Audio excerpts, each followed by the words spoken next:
अब सब लोग अपनी बाइबल खोल लें, मत्ती रचित सुसमाचार 12वां अध्याय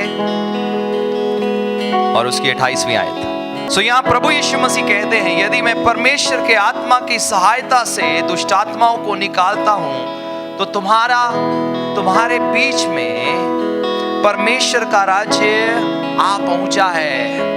हम बाइबल में पढ़ते हैं, जब प्रभु यीशु मसीह संसार में आए, प्रभु ने बहुत बीमार लोगों को चंगाई दिया, बहुत सारे लोगों में से दुष्ट आत्माओं को निकाला।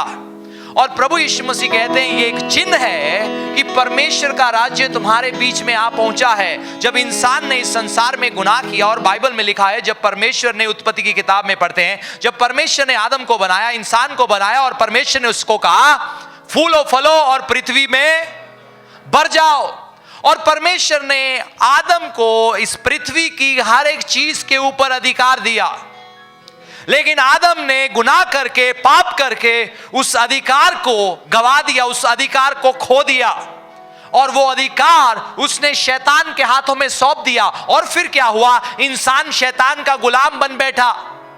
कुरिन्थियों 4 अध्याय 4 आयत में पढ़ते हैं, वहां लिखा है, इस दुनिया के ईश्वर ने लोगों की आंखों को अंधा कर दिया है। और शैतान ने क्या करना शुरू किया? जब इंसान ने गुनाह किया, इंसान ने शैतान को अपने जीवन के ऊपर अधिकार दे दिया। अब जो कुछ वो उसकी जिंदगी में चाहे करे, उसको बीमारी दे, उसको दर्द दे, उसको दुख दे, उसको तकलीफ दे, उससे पाप कराए, उससे गुनाह कराए, उससे व्यभिचार कराए, उससे झूठ बुलवाए, उससे फरेब करवाए, जो भी कुछ करवा सकता है उसने करवाना शुरू कर दिया। उसने अपनी लालसाओं को मनुष्य के द्वारा पूरी करवाना शुरू कर दिया, क्योंकि वो उसके जिंदगी के ऊपर अधिकारी बन गया, उसके ऊपर उसने प्रभुता ले लिया। और बाइबल में हम पढ़ते हैं, जब प्रभु यीशु मसीह इस दुनिया में आए, बहुत सारे लोग जो दुष्ट आत्माओं से ग्रस्त थे, उनको आजाद करना शुरू कर दिया। और जब प्रभु यीशु मसीह किसी को आजाद करते हैं, कई बार कईयों के ऊपर शैतान का जो प्रभाव होता है वो बाहरी तौर पर जाहिर हो जाता है, लेकिन कुछ प्रभाव ऐसे होते हैं जो जाहिर नहीं होते, बस ऐसे ही हट जाते हैं। जैसे वचन में लिखा है, तुम सच्चाई को जानोगे और सच्चाई तुम्हें आजाद करेगी। वो इंसान जो सच्चाई का ज्ञान नहीं रखता, वो भी शैतान के इस प्रभाव के नीचे है। आज कितने एथियस्ट है दुनिया में, कितने लोग हैं कहते परमेश्वर है ही नहीं, और कई साइंसदान हैं जो मानते हैं परमेश्वर है, कई कहते हैं परमेश्वर है ही नहीं, और जो नहीं मानते कि परमेश्वर है, उनके ऊपर भी शैतान ने एक पर्दा डाल दिया है। और वो बजाय कि परमेश्वर की खोज करें, वो बस इसी बात को साबित करने में लगे रहते हैं कि परमेश्वर है ही नहीं, और इस एंगल से हर एक चीज में जाते हैं।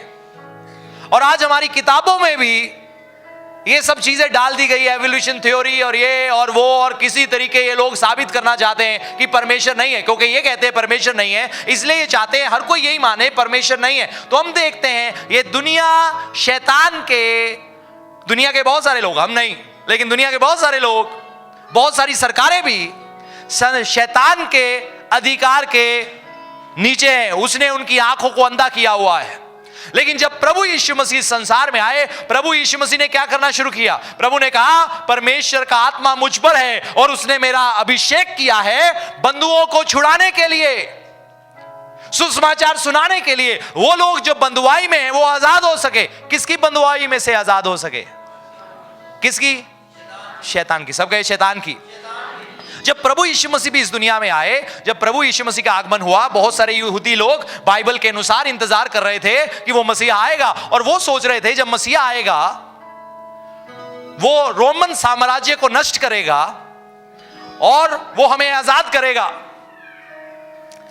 उसने ये सोचा, वो ऐसा सोचते थे, वो आएगा, एक बड़ा राजा बनेगा। और इसीलिए जब प्रभु यीशु मसीह यरूशलेम में जा रहे थे, और उससे पहले भी बहुत सारे लोग उनको किसी तरीके राजा बनाना चाहते थे, जिन लोगों ने जाना कि ये मसीह है। लेकिन प्रभु ने कहा, मेरा जगत इस संसार का नहीं है, इस संसार सा नहीं है, वो स्वर्ग का राज्य है। और प्रभु यीशु मसीह जब इस संसार में आए, लोग सोचते थे वो रोमी साम्राज्य की बंधुआई से छुड़ाएंगे, लेकिन प्रभु यीशु मसीह रोमी साम्राज्य की तो बात की बात है, प्रभु उनको शैतान की गुलामी से छुड़ाने के लिए आए। आज से कुछ साल पहले हमारा देश ब्रिटिश हुकूमत के नीचे था, और देश को आजाद हुए कितने साल हो गए? करीब देश को आजाद हुए 70 साल होने वाले हैं। लेकिन आज भी, और हम इस बात की खुशी मनाते हैं, जो कि अच्छी बात है। लेकिन सवाल यह है, कितने लोग हैं जो पाप से आजाद हुए हैं? प्रभु यीशु मसीह का मकसद हमारी जिंदगी में पूरा नहीं हुआ अगर हम लोग पाप से आजाद नहीं हुए।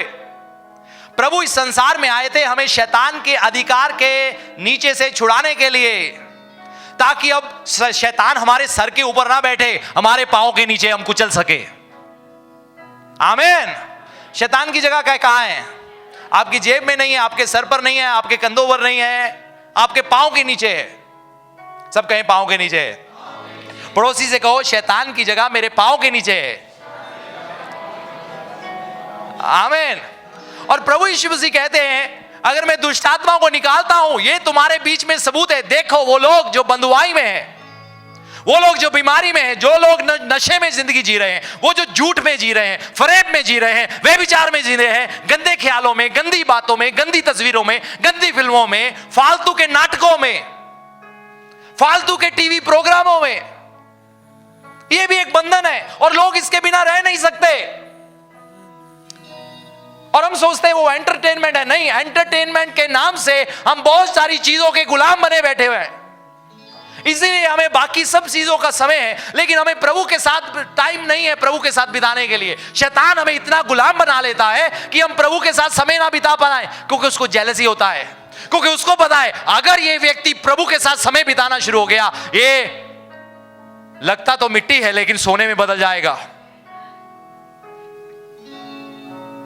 क्योंकि उसके समान हो जाएगा। क्योंकि जिसके साथ रगड़ खाएंगे उसी के समान हो जाएंगे, जिसके साथ फेलोशिप करेंगे उसके समान हो जाएंगे, जिसके साथ मित्रता करेंगे उसके समान हो जाएंगे। और वो आपके समय को चुराने की कोशिश करता है कई दुनिया की फालतू चीजों के द्वारा, आपको कई चीजों का गुलाम बनाकर। कई लोग अपने काम के गुलाम बने, कई कारोबार के गुलाम बने। पहले कारोबार चलता नहीं था, अब चल गया, और इतना चल गया प्रभु के पास लिए हमारे पास समय नहीं बचा। क्या करे ब्रदर, सब बहुत आशीष है, बहुत कृपा हुई। क्या कृपा हुई? टाइम नहीं है, इतना कारोबार है। यह भी गुलामी है। एक दिन प्रभु यीशु मसीह को परखने के लिए या फंसाने के लिए फरीसी लोग आते हैं, सदूकी लोग आते हैं और आकर एक सिक्का देते हैं और कहते हैं, हमें क्या कैसर राजा को, क्या हमें अपनी सरकार को टैक्स देना चाहिए, क्योंकि वो रोमन साम्राज्य के अधीनताई में थे, गुलाम थे। प्रभु ने कहा, इस पे किसका तस्वीर है? उन्होंने कहा केसर का। वो कहते, जो केसर का केसर को दो, जो प्रभु का है प्रभु को दो, जो बच्चों का समय है बच्चों को दो, जो पत्नी का है पत्नी को दो, जो पति का है पति को दो, जो परिवार का है परिवार को दो, लेकिन परमेश्वर का कृपया करके समय मत चुराओ।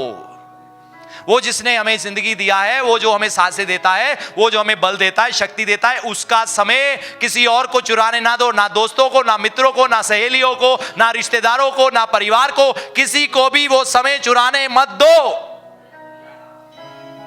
क्योंकि दुनिया कई चीजों को चुराने की कोशिश करती है। प्रभु को पहला स्थान दो, प्रभु आपको सम्मान देंगे, प्रभु आपको आदर देंगे, प्रभु आपकी इज्जत को बढ़ाएंगे। मैं 3 बहनों का भाई हूं, मेरे बहुत सारे रिश्तेदार हैं, लेकिन मुझे अपने जीवन में यह फैसला लेना पड़ा, जो प्रभु का है मुझे प्रभु को देना है। कुछ देर के लिए दर्द हुआ, लेकिन बाद में इज्जत मिला, सम्मान मिला। क्योंकि जो वो व्यक्ति जो परमेश्वर को सम्मान देता है, वो जो व्यक्ति प्रभु को इज्जत देता है, प्रभु उसको इज्जत देते हैं। अपने पड़ोसी से कहो, प्रभु को इज्जत दो। आमीन। सो अपने जीवन के किसी भी क्षेत्र में किसी भी चीज के गुलाम मत बनो। कुछ लोग चाय के गुलाम है, 15 कप पीना ले, ये भी गुलामी है। 15 कप। कुछ लोग खाने के गुलाम है, फास्टिंग कर ही नहीं सकते, हमसे नहीं होती फास्टिंग। अरे नहीं, अपने पेट के गुलाम मत बनो। आमीन। हमसे नहीं होती फास्टिंग। क्यों नहीं होती? कितने लोग हैं जिन्होंने फास्टिंग किया? मूसा 40 दिन 40 रात बिना पानी के और बिना खाने के रहा। प्रभु का धन्यवाद हो। प्रभु यीशु ने कहा, एक बार वापस वहीं आएंगे, अगर मैं परमेश्वर के आत्मा की सहायता से, किसके आत्मा की सहायता से? परमेश्वर का आत्मा हर समय हमारी सहायता करने को तैयार है, हमें हर तरह की गुलामी से निकालने के लिए। ऐसी कोई भी बुरी आदत नहीं है जिसमें से कोई व्यक्ति बाहर नहीं निकल सकता। नहीं हम कोशिश करते हैं, होता नहीं है, कोशिश करते हैं, नाटक छूटते नहीं। जब तक सारे वो सब टीवी और ये टीवी और वो टीवी और लाइफ ओके डेंजरस किसने कहा है? वो लाइफ ओके की फालतू की स्टोरियां सुनने के लिए। कई घरों में जाता हूं मैं, देखता हूं अरे बहुत डेंजरस है, हमारे दिमाग पर असर करती है। एक दिन मैंने देख लिया, मेरा दिमाग 2 घंटे घूमता रहा। मैं कहा प्रभु क्षमा करना, ये क्या ख्याल आ रहे हैं मेरे अंदर। बहुत सारी चीजें हमें ध्यान रखना होगा, हम गुलाम ना बने, एंटरटेनमेंट के गुलाम ना बन जाएं। आमीन। तो ऐसी कोई भी आदत नहीं है, ऐसी कोई भी बुरी लत नहीं है, ऐसा कोई गुनाह नहीं है, ऐसा कोई पाप नहीं है जिसके ऊपर आप प्रभु के आत्मा की सहायता से आजादी ना पा सके। आमीन। सो अगर कोई कहता है नहीं नहीं मेरे लिए मुश्किल है, मेरे लिए वो मुश्किल है, अरे आपने अभी तक प्रभु के आत्मा की सहायता मांगी नहीं। यहां तो आप मांगना नहीं चाहते क्योंकि आप छोड़ना नहीं चाहते, क्योंकि आपको पाप मीठा लगता है, अच्छा लगता है गुनाह करना, पाप करना, या फिर आप सहायता मांग नहीं रहे, आप अपने बल से लगे हैं। नहीं, प्रभु की आत्मा से सहायता मांगे। कैसे? उसके साथ समय बिताएं, अपने आप को समर्पण करें, रोज जो समय उसका है उसको दे, आपकी जिंदगी बदल जाएगी। मैं घर का निकम्मा था, मैं घर का बेकार था, मैं घर का बोझ था। ये सब शब्द मैंने जिंदगी भर सुने हैं और उस शब्दों में काफी हद तक सच्चाई थी। मैं स्कूल का एक्सेप्शनल केस था। सब बच्चों की पिटाई होती थी क्लास में, मुझे छोड़कर चले जाते थे। इससे आप समझ गए ना, सबकी पिटाई होगी, मेरी नहीं होगी। मैं भी खड़ा हूं, प्रिंसिपल आए, सबको पीट गए, मेरी और देखा, छोड़ दिया और आगे बढ़ गए। मैं स्कूल का एक्सेप्शनल केस था, लेकिन कैसे मेरी जिंदगी बदली, उसके साथ समय बिताया। मैंने कहा प्रभु मुझे बदल दो, मुझे बदलने की जरूरत है। प्रभु ऐसे मैं वो नहीं कर सकता जो आप मुझसे चाहते हो, मुझे बदल दो। मुझे नहीं पता कैसे लिखना है, कैसे पढ़ना है, कैसे अंग्रेजी बोलना है, कैसे प्रचार करना है, मुझे नहीं पता, लेकिन मैंने सहायता करने वाले के साथ समय बिताया। आमीन।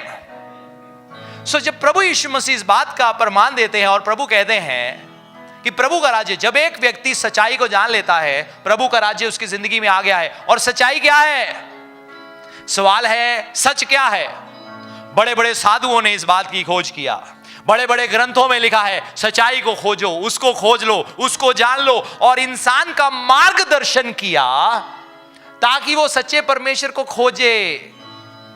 मैंने कुछ धर्म ग्रंथों को पढ़ा, उनके बारे में जाना, और मैंने देखा वहां भी कह रहे हैं खोजो खोजो खोजो खोजो, उसको ढूंढ लो, उसको ढूंढ लो, उस वाहे गुरु को जान लो, उस दुनिया को बनाने वाले को जान लो, उस ईश्वर को जान लो। मैंने कहा कौन है वो ईश्वर? देवता तो बहुत है, लोग कहते हैं ये देवता वो देवता, लेकिन ये ईश्वर कौन है?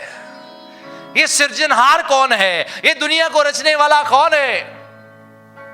लेकिन जिस दिन मैंने इस सच्चाई को जान लिया, मैं आजाद हो गया। और वो सच्चाई है प्रभु यीशु मसीह जो कहते हैं मार्ग मैं हूं, सत्य मैं हूं और जिंदगी मैं हूं। और बहुत सारे लोग आज इस सत्य को जानते नहीं, बहुत लोग इस सत्य से नफरत करते हैं, बहुत सारे लोग इस सत्य को धर्म बदलते हैं, धर्म बदला बोलते हैं कि ना धर्म बदलते हैं, और लोगों को पता ही नहीं है, सत्य मालूम नहीं है। और मालूम है बहुत सारे लोग हैं जो देख के भी देख नहीं पाए, सुन के भी सुन नहीं पाए, समझ के भी समझ नहीं पाए। कारण क्या है? आंखों पे पर्दा है, क्योंकि इस दुनिया के ईश्वर ने लोगों की आंखों को अंधा किया है। और हमारी जिम्मेवारी बनती है हम प्रार्थना करें ताकि संसार उस सच्चे मसीहा को जान सके जो किसी धर्म को बनाने के लिए नहीं, लेकिन बंधुओं को आजाद करने के लिए आया। आमीन। जो मैं गुनाह से आजादी देने के लिए आया, पाप से आजादी देने के लिए आया, नरक से आजादी देने के लिए आया, झूठ से आजादी देने के लिए आया, फरेब से आजादी देने के लिए आया, रीति रिवाज सिखाने के लिए नहीं। इस सुबह ये कर लो, शाम को ये कर लो, सोमवार ये करो, मंगलवार ये करो, बुधवार ये करो, वीरवार ये करो, नहीं, वो सब सिखाने के लिए नहीं।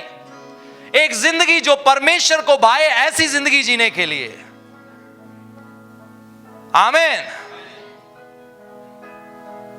आज जैसे मैंने आराधना के समय में दानियल की किताब में बोला, मुझे नहीं पता मुझे सुबह क्यों लगा उस किताब को पढ़ना है, और मुझे पता लगा, और मैं कुछ और ही सोच रहा था आज बोलने को, लेकिन मेरे लिए जरूरी है हम उस बात की ओर आए। दानियल की किताब में जाएंगे।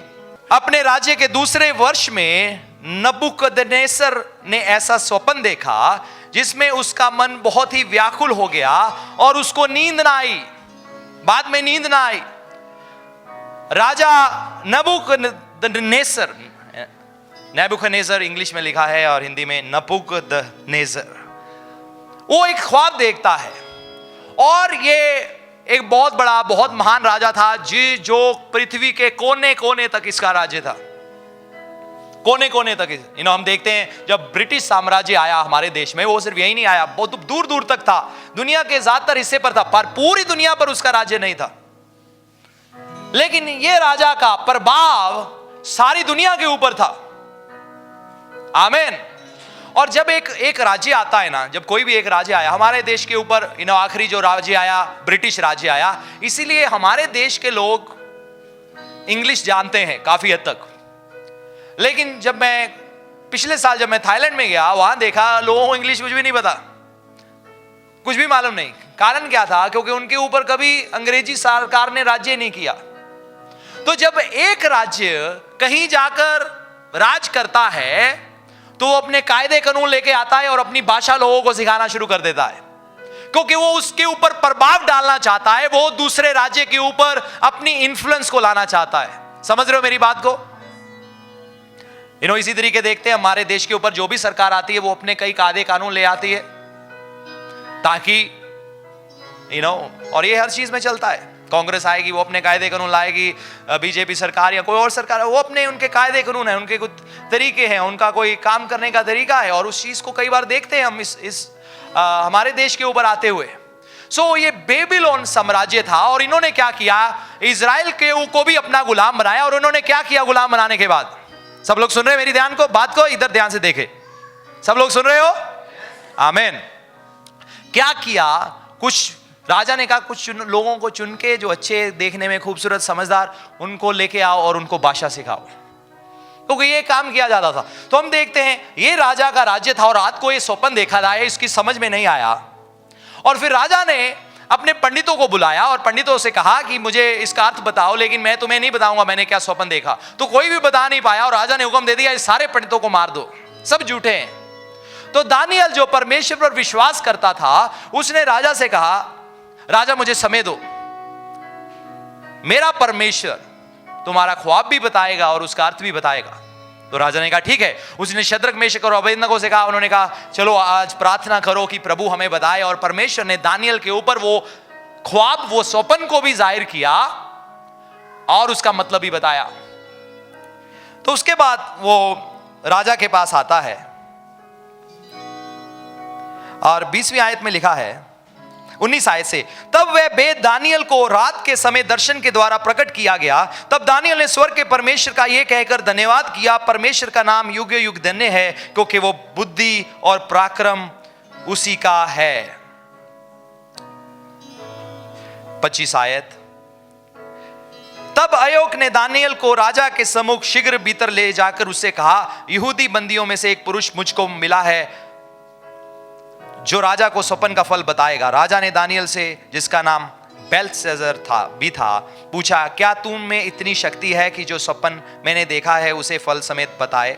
दानियल ने राजा को उत्तर दिया, जो वेद राजा पूछता है वह ना तो पंडित, ना तांत्रिक, ना ज्योतिषी, ना दूसरे भावी बताने वाले राजा को बता सकते हैं, परंतु भेदों का प्रकट करता परमेश्वर स्वर्ग में है। और उसी ने नबूकदनेस्सर राजा को बताया है कि अंत के दिनों में क्या होने वाला है। सब कहें, अंत के दिनों में क्या होने वाला है।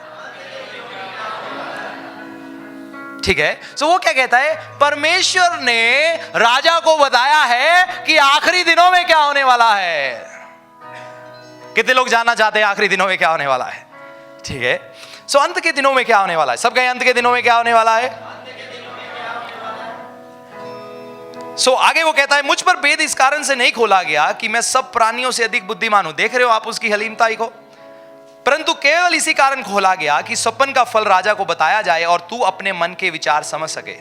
हे राजा, जब तू देख रहा था तब एक बड़ी मूर्ति देख पड़ी, और वह मूर्ति जो तेरे सामने खड़ी थी वह लंबी और चौड़ी थी, उसकी चमक अनुपम थी और उसका रूप भयंकर था। उस मूर्ति का सिर तो चोखे सोने का था, उसकी छाती और भुजाएं चांदी की, सर कैसा था? सोने का। सब कहें सोने का। उसकी छाती और भुजाएं चांदी की, सब कहें चांदी की। उसका पेट और जांघें पीतल की, सब कहें पीतल की। और उसकी टांगे लोहे की थी और उसके पांव कुछ तो लोहे के और कुछ मिट्टी के थे। फिर देखते देखते तूने क्या देखा कि एक पत्थर ने, सब कहें पत्थर ने, बिना किसी के खोदे आप ही आप उखड़कर उस मूर्ति के पांव पर लगकर जो लोहे और मिट्टी के थे उनको चूर चूर कर डाला। तब लोहा, मिट्टी, पीतल, चांदी और सोना भी सब चूर चूर हो गए और धूप काल में खलिहानों के भूसे के समान हवा से ऐसे उड़ गए कि उनका कहीं पता ना रहा। और वह पत्थर जो मूर्ति पर लगा था वह बड़ा पहाड़ बनकर सारी पृथ्वी पर फैल गया। अंत के दिनों में क्या होगा? सब कहें अंत के दिनों में क्या होगा? जो पहला जो सर देखता है वो सोने का है। सब कहें सोने का। ये था बेबीलोन राज्य, किंगडम ऑफ बेबीलोनियंस। और काफी धर्म भी दुनिया के जो शुरू हुए यहीं से आए।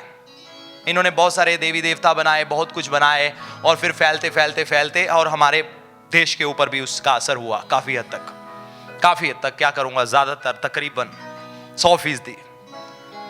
ये सबसे पहले एक राज्य था बेबीलोनियन राज्य। इन्होंने पूरी दुनिया में राज्य किया और यहां तक कि ये हमारे भारत वाले हिस्से पर भी। और जब इसके ऊपर उन्होंने राज्य किया, ये सब अपनी भाषा, अपने देवी देवता, अपनी मूर्तियां, अपना कल्चर, सब चीजें ले आए और ये सोने का राज्य था। ये बड़ा ही शक्तिशाली राज्य था। उसके बाद दूसरा राज्य आया जिसे कहते हैं चांदी का राज्य, जो चांदी का राज्य था, और वो था फारस का राज्य, पर्शियंस किंगडम। अगर सोशल स्टडीज या हिस्ट्री आपने पढ़ी है, पर्शियंस किंगडम, फारस का राज्य। इन्होंने भी पूरी दुनिया के राज्य किया, लेकिन ये चांदी का था, उससे कमजोर था। इसके बाद एक और राज्य आया जिसे कहते हैं पीतल का राज्य। पेट और जांघें इस चीज को दर्शाती है, जो उससे कमजोर था। लेकिन ये था ग्रीक किंगडम, ग्रीस का किंगडम, यूनानी भाषा। और उसके बाद चौथा राज्य आया जो था लोहे का राज्य, जो था रोमन एम्पायर, रोमी लोगों का साम्राज्य। और ये बड़े शक्तिशाली राज्य थे, ये सारे राज्य बहुत शक्तिशाली थे। लेकिन बेबीलोन का राज्य था, आया और चला गया। फिर फारस का राज्य आया और चला गया। उसके बाद यूनानी राज्य आया, पूरी दुनिया पर राज्य किया और उन्होंने कहा हम हमेशा के लिए अब इस पर राज करेंगे, वो भी चला गया। उसके बाद रोमी राज्य आया, पूरी दुनिया के ऊपर राज किया। उन्होंने कहा अब बस, अब हमारा राज्य ही पूरी दुनिया में बना रहेगा और हमेशा के लिए राज करेंगे। आए और चले गए। और ध्यान दो, वहां लिखा है उसके पांव लोहे के और मिट्टी के थे। और फिर एकदम से अपने आप से क्या हुआ? एक चट्टान, सब कहें चट्टान, ठीक है। 34 आयत, फिर देखते देखते तूने क्या देखा कि एक पत्थर ने बिना किसी के खोदे, किसी इंसान की कोशिश से नहीं। धर्म क्या है? इंसान की कोशिश है। इंसान धर्म बनाता है, कोशिश करता है किसी तरीके दुनिया के हालात बदल जाएं, दुनिया में सच्चाई आए, दुनिया में ईमानदारी आए, दुनिया में पवित्रता आए, और लोग किसी ना किसी का डर मांगने, चाहे किसी पेड़ का, चाहे किसी पंछी का, चाहे किसी जानवर का डर माने, या सूरज का डर माने, या चांद का डर माने, या चांदी किसी चीज का, सोने चांदी का डर माने, लेकिन डर माने। वो इंसान की कोशिश है कि किसी तरीके उसकी इच्छा पूरी हो जिसे हम जानते भी नहीं। तो बहुत सारी इंसान ने ऐसी कोशिश भी दुनिया में की है, लेकिन हालात बदले नहीं। आज हम देखते हैं दुनिया में कितना आतंकवाद है, कितना लड़ाई झगड़ा है, कितनी ऊंच नीच है, ये जाति वो जाति। मैं एक बात बताऊं, मसीह लोग, आप कभी भी, जो मसीह पर विश्वास करने वाले लोग, कभी भी जातियों के चक्कर में मत जाना। ऊंचा नीचा, ये वो, किस खानदान से है, उस खानदान से। देखो प्रभु का वचन है कि नहीं। आमीन। ये इंसान की कोशिश है।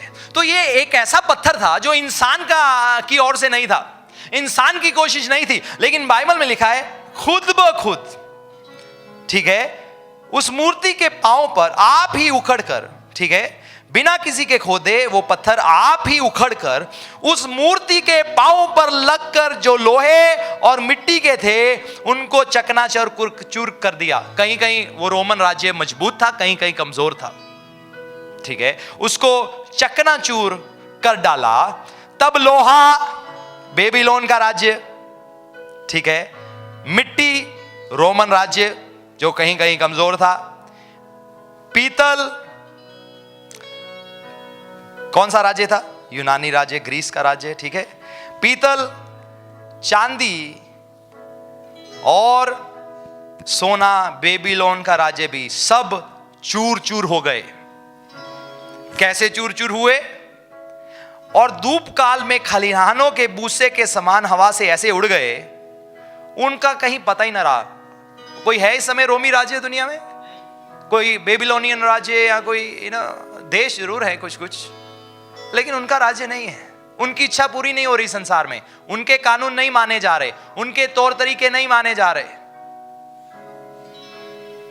तो ये ऐसे हुआ कि खलिहानों के भूसे के समान हवा से ऐसे उड़ गए कि उनका कहीं पता ना रहा। और वह पत्थर जो मूर्ति पर लगा था वह बड़ा पहाड़ बनकर सारी पृथ्वी में फैल गया।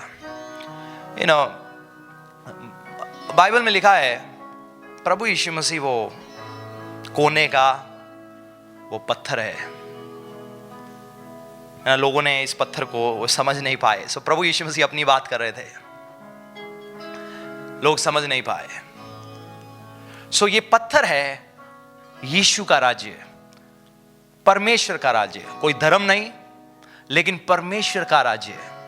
प्रभु ने अपने चेलों को भी ये प्रार्थना करना सिखाया, प्रार्थना करो परमेश्वर आपका राज्य आए। आ चुका था लेकिन सब जिंदगियों में नहीं, सरकारों में नहीं, स्कूलों में नहीं, बिजनेस में नहीं, नौकरी में नहीं, पूरे परिवारों में भी नहीं, और बहुत सारे लोगों की जिंदगियों में नहीं। लेकिन जब प्रभु यीशु मसीह आए, प्रभु यीशु मसीह ने दुष्ट आत्मा को निकाल कर, बीमारों को चंगा करके, लोगों को आजाद करके इस बात का प्रमाण दिया अब प्रभु का राज्य आ गया है। और फिर मरकुस रचित सुसमाचार में 16 अध्याय में जाएंगे। मरकुस रचित सुसमाचार 16 अध्याय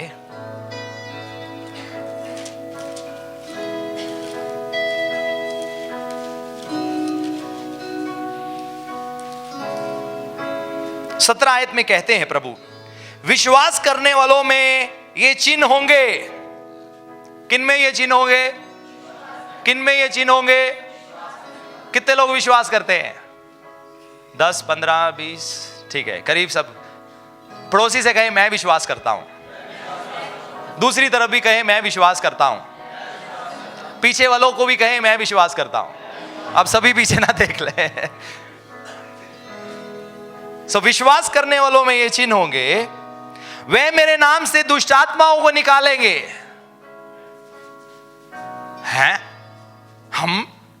हमने तो सोचा था सिर्फ वो पास्टर, हाँ मैं एक पासवान जरूर हूं, लेकिन अगर मैं विश्वास नहीं करूंगा मैं भी दुष्ट आत्मा नहीं निकालूंगा।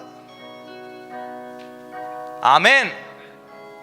सो पासवान से पहले मुझे विश्वासी बनना है, और विश्वासियों में ये चिन्ह होंगे, वो मेरे नाम से क्या करेंगे?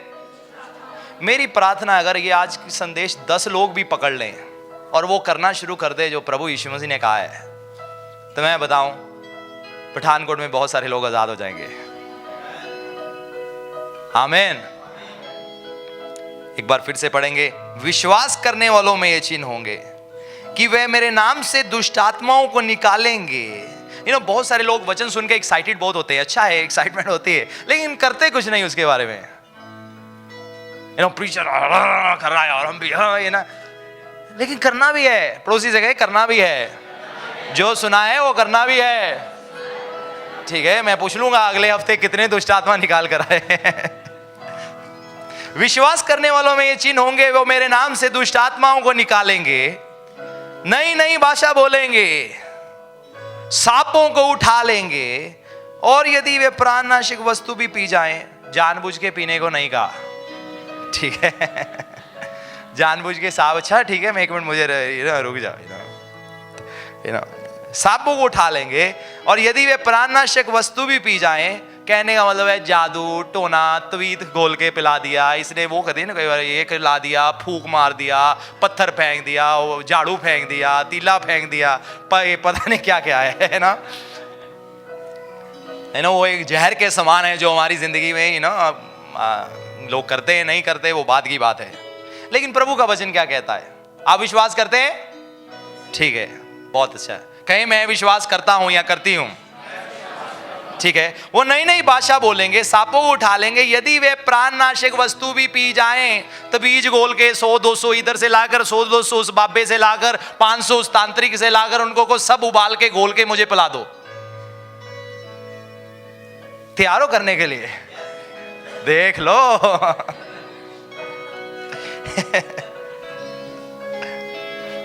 बहुत अच्छा है, अच्छा है, आप विश्वास कर दे तो भी उनकी कुछ हानि। क्या प्रभु के लिए ताली बजा सकते हैं? आमीन। तो भी उनकी कुछ हानि ना होगी, वे बीमारों पर हाथ रखेंगे और वो चंगे हो जाएंगे। बीमारों पर हाथ रखेंगे, चंगे हो जाएंगे। क्योंकि जब आपने रखा वो ऐसे है जैसे यीशु ने हाथ रखा, क्योंकि यीशु कहाँ है? हमारे अंदर, हमारे साथ है, हमारे अंदर है।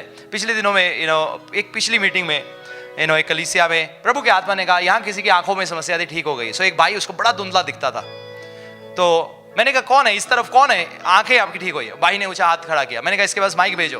और प्रभु के आत्मा ने मेरे मन में डाला, इससे पूछ इसको क्या महसूस हुआ। तो क्या हुआ, पहले पूछ क्या हुआ। तो उसने बताया मेरी ये धुंधला है। मैंने कहा क्लियर दिख रहा है बहुत। मैंने कहा मैं जानना चाहता हूं तो मैं क्या महसूस हुआ। उसने कहा मुझे ऐसे लगा जैसे किसी ने मेरी आंखों को छुआ। मैं था स्टेज पर, वो था वो पीछे। मैंने कहा प्रभु यीशु मसीह ने छुआ है। और मैंने कलीसिया को कहा ये प्रमाण है, प्रभु यीशु मसीह हमारे बीच में है। हालेलुया। कहें प्रभु यीशु मसीह हमारे बीच में है, प्रभु यीशु मसीह हमारे साथ है, प्रभु यीशु मसीह हमारे अंदर है। आमीन। वो बीमारों पर हाथ रखेंगे और वो क्या हो जाएंगे? चंगे हो जाएंगे। सो अब प्रभु यीशु मसीह क्या करते हैं? वो समय हमें आजादी नहीं करते, लेकिन हमें दूसरों के लिए आजादी का कारण भी बनाते हैं। आमीन। हमारे द्वारा काम करके। तो हमारी जिम्मेवारी है अब दूसरों की जिंदगी में आजादी लाना। मैं एक समय हथकड़ियों में था, मेरे हाथों में हथकड़ियां थी, शैतान ने मुझे बांधा हुआ था, शैतान का मैं गुलाम था, पाप का मैं गुलाम था। बड़ी निकलने की कोशिश की, बड़ा यत्न किया, बड़े दिन भूखे रहा, बहुत सारे धर्मों में गया, बहुत सारी चीज़ें की, बहुत सारी यात्राएं की, बहुत सारी चढ़ाई चढ़ा, बहुत सारी उतराई में गया। इंसान से लेकर, पेड़ पौधों से लेकर, पंछियों से लेकर, जानवर से लेकर, चूहे तक की पूजा किया। लेकिन मुझे वो हथकड़ी से छुड़ा नहीं पाया। सो एक दिन कोई एक व्यक्ति ने मुझे यीशु का खुशखबरी सुनाया, और उस सच को जब मैंने जाना, मैं आजाद हो गया। और अब प्रभु भी चाहते हैं कि दूसरे भी आजाद हो, लेकिन तब होंगे जब हम जाएंगे। ये हमारी जिम्मेवारी है ये सच्चाई बताना। और मेरी जिंदगी पता कैसे बदली? ये वचन को जानकर। उन्होंने कहा देख बाइबल में लिखा है उसके लहू बहाने से तेरे पाप माफ हुए। मैंने कहा आमीन, और मैं आजाद हो गया। वो उसका लहू तुझे पापों से शुद्ध करता है। मैंने कहा ओ ये भी लिखा है। तो मैंने विश्वास किया, मैं आजाद हो गया। बस ऐसा है, ये सच बताना है, ये सच्चाई का सुसमाचार सुनाना है। आमीन। देखो प्रभु यीशु मसीह ने हमें इसलिए नहीं चुना कि हम संडे विश्वासी बन जाए, संडे के संडे विश्वासी। संडे चर्च में आए, ठीक है, गए घर बार के काम किए, कहानी खत्म, चलो अगले संडे फिर आ गए। नहीं, जब हम आए हमें बाहर जाकर कुछ करना है, प्रभु के लिए, प्रभु के साथ समय निकालना है और प्रभु के लिए समय निकालना है। सिर्फ मीटिंग से मीटिंग, मीटिंग से मीटिंग, मीटिंग से मीटिंग, मीटिंग से मीटिंग, मीटिंग से मीटिंग नहीं करते रहना। मीटिंग में भी आना है, लेकिन सिर्फ वही नहीं रखना, उसमें जो सीखा है वो बाहर जाकर करना है। हमारी कलीसिया में एक बार एक बहन आई, और अभी कुछ ही हफ्ते हुए थे आते हुए, और मैं ऐसे चंगाई के बारे में सिखा रहा था, और वो अपने घर वापस गई, और उसको पता लगा साथ में पड़ोसियों किसी को कैंसर हो गया है और डॉक्टर ने 72 घंटे दिए, कहा कि ये मर जाएगी, भूख नहीं लग रही, कितने दिन खाना नहीं खाया, पूरा कॉन्स्टिपेशन हुआ है और बहुत मुश्किल हालात में है, टॉयलेट नहीं जा पा रही कई दिनों से, स्टमक में कैंसर है, बहुत ज्यादा कैंसर है। और वो मिलने के लिए गई और उसके मन में आया क्यों ना मैं इसके लिए प्रार्थना करूं, और उसने उस बहन के लिए प्रार्थना किया, उसके पेट पर प्रार्थना किया। प्रार्थना करने के बाद घर चली गई। आधे घंटे के बाद उस बुजुर्ग महिला को लगा कि मुझे टॉयलेट जाना चाहिए, कितने दिन से जा नहीं पा रही। टॉयलेट में गई और क्या देखा घर वालों ने, क्योंकि किसी तरीके लेकर गए, चल नहीं सकती ना, मैं टॉयलेट, किसी तरीके जाकर उसको वहां उठाकर वहां बिठाया सीट के ऊपर। और क्या देखते हैं घर वाले, सब सफेद सफेद सफेद सफेद बाहर निकला है। और वो क्या देखते हैं, अरे ये तो पस बाहर निकल आई है। उसके बाद डॉक्टर के पास जाकर चेक कराया, डॉक्टर ने चेक किया, डॉक्टर कहता मेरी समझ में नहीं आ रहा कैंसर कहां चला गया। मेरा सवाल है, हम में से कितने लोग वो करते हैं जो हम कहते हैं हम विश्वास करते हैं? बहुत सारे लोग वो करते नहीं हैं। जब मैं यीशु में नया नया आया, मैंने वचन को बस एज इट इज लिया। बुलाहट बाद की बात थी, एक पासवानी की सेवकाई करना या जो भी मेरी बुलाहट है वो बाद की बात थी, लेकिन पहले मैंने विश्वास किया और मैंने कहा अच्छा ये हो सकता है। मैंने कहा अगर बेनिन कर सकता है मैं भी कर सकता हूं, मॉरिस रालो कर सकता है मैं भी कर सकता हूं। और मैंने कहा, और जब मैंने कहा वो भी कर सकते हैं मैं भी कर सकता हूं, क्योंकि उनके पास भी वही आत्मा जो मेरे पास है, मैंने देखा होना शुरू हो गया। बीमार चंगे हुए, दुष्ट आत्माओं से लोगों ने छुटकारा पाया, मेरे दोस्त, मेरे कई रिश्तेदार आजाद हुए और दुष्ट आत्माएं निकली। इसलिए नहीं कि मैं सारी बाइबल पढ़ी थी, क्षमा करना, मैंने यूहन्ना रचित सुसमाचार ही पढ़ा था बस, सिर्फ उतना ही पढ़ा था। लेकिन मुझे विश्वास था इस एक आयत पर। आमीन। इस एक आयत पर जो पास्टर ने मुझे पढ़ाई और कहा देख अगर तू विश्वास करता है ये चिन्ह विश्वासी की जिंदगी में होंगे, आप कईयों के लिए आजादी का कारण बनोगे। हालेलुया। और बाइबल में लिखा है वो चट्टान एकदम से वापिस आए दानियल की किताब में, और मैं इसको खत्म करना चाहूंगा। दानियल की किताब में 35 आयत, तब लोहा, मिट्टी, पीतल, चांदी और सोना भी सब चूर चूर हो गए और धूप काल में खलिहान के भूसे के समान हवा से उड़ गए कि उनका कहीं पता ना रहा। और वह पत्थर जो मूर्ति पर लगा था वह बड़ा पहाड़ बनकर सारी पृथ्वी पर फैल गया। ठीक है, सारी पृथ्वी पर फैल गया। मत्ती रचित सुसमाचार उसका 24वां अध्याय और उसकी 14 आयत, और राज्य का ये सुसमाचार सारे जगत में प्रचार किया जाएगा कि सब जातियों पर गवाही हो, तब अंत आ जाएगा। सो दानियल राजा को कहता है कि परमेश्वर ने तुझे यह स्वप्न इसलिए दिखाया ताकि तू जान सके आखिरी दिनों में क्या होगा। आमीन। तेरा राज्य है, तेरे बाद एक राज्य और आएगा, फिर एक राज्य और आएगा, फिर रोमी राज्य आएगा, लेकिन फिर एक ऐसा पत्थर खुद ब खुद उखड़कर उस राज्य के पांव पर लगेगा और ये चारों राज्य का नामो निशान मिट जाएगा, चकनाचूर हो जाएंगे, धूल के समान उड़ जाएंगे। और फिर वो जो पत्थर है वो बड़ा होना शुरू हो जाएगा। बड़ा होता होता होता होता एक बड़े पहाड़ में बदलकर सारी दुनिया में फैल जाएगा। और इस दुनिया को, इस पत्थर को बड़ा होने से रोकने के लिए रोमन सम्राट जो कुछ कर सकता था किया। हजारों हजार मसीह लोगों को शेरों की मांदों में गले कटवा दिए, उल्टा लटका दिया, जला दिया, जिंदा दफना दिया, जैसे लकड़ी को चीरा जाता है चीर दिया, इसको रोकने के लिए। क्योंकि उसको अपने राज्य का डर था, उसको यीशु मसीह से कोई समस्या नहीं थी। उसको था ये कौन सा राज्य है, ये कौन सा राज्य है, ये कैसा राज्य है। लेकिन रोक नहीं पाया। वो रोमन सम्राट आया और चला गया। उसके बाद कई ऐसे बड़े बड़े सम्राट आए जिन्होंने इसको रोकना चाहा, नहीं रोक पाए। हमारे देश में भी आए, ऐसे कानून बना दिए, ऊंच नीच बना दी, ये नीचे हैं वो ऊंचे हैं, ताकि किसी तरीके लोग इस विश्वास में आना रुक जाए। लेकिन फिर भी रुक नहीं पाया। आप और मैं यहां बैठे हैं, हम इस विश्वास में आए हैं, सच्चे परमेश्वर को जाना है। और इतना ही नहीं, वो कहता है राजा तू जान ले आखिरी दिनों में क्या होगा। और प्रभु यीशु मसीह उस बात को क्लियर करते हैं समझाने के लिए कि राज्य का, किसका सुसमाचार? राज्य का। सब कहें राज्य का। राज्य का। किसका सुसमाचार? राज्य का। कौन सा राज्य? वो चट्टान जो गिरी थी और वो पहले चारों राज्य चकनाचूर हो गए, धूल के समान उड़ गए। और फिर ये पत्थर, चट्टान बड़ी हुई, बड़ी हुई, बड़ी हुई और पूरी पृथ्वी में फैल गई। राज्य का ये सुसमाचार सारे जगत में प्रचार किया जाएगा। आज दुनिया में कौन सा ऐसा देश है जिसमें लोग यीशु को नहीं जानते? कौन सा देश है जिसमें लोग यीशु पर विश्वास नहीं करते?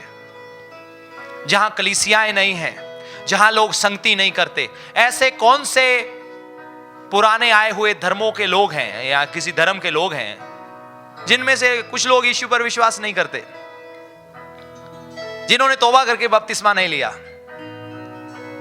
कहां है? मैं दुबई में जाता हूं, वहां के लोकल, कहीं और जाता हूं, वहां के लोकल, थाईलैंड में गया वहां है, यूएसए में गया, जगह जगह है, यूके में गया वहां है। जहां कहीं भी प्रभु लेकर गए, भारत के कोने में, आंध्रा में गया, केरला में गया, नागालैंड में गया, मिजोरम में गया, बिहार में गया, जहां कहीं भी गया, दिल्ली में गया, कर्नाटका में गया, कई राज्यों में गया, अरे हर जगह प्रभु यीशु मसीह का राज्य है। हर जगह ऐसे परिवार हैं, ऐसे घर हैं, ऐसे लोग हैं जो यीशु पर विश्वास करते हैं। और मैं देख रहा हूं वो दानियल ने जो भविष्यवाणी का अर्थ बताया राजा को, वो आज पूरी हो रही है।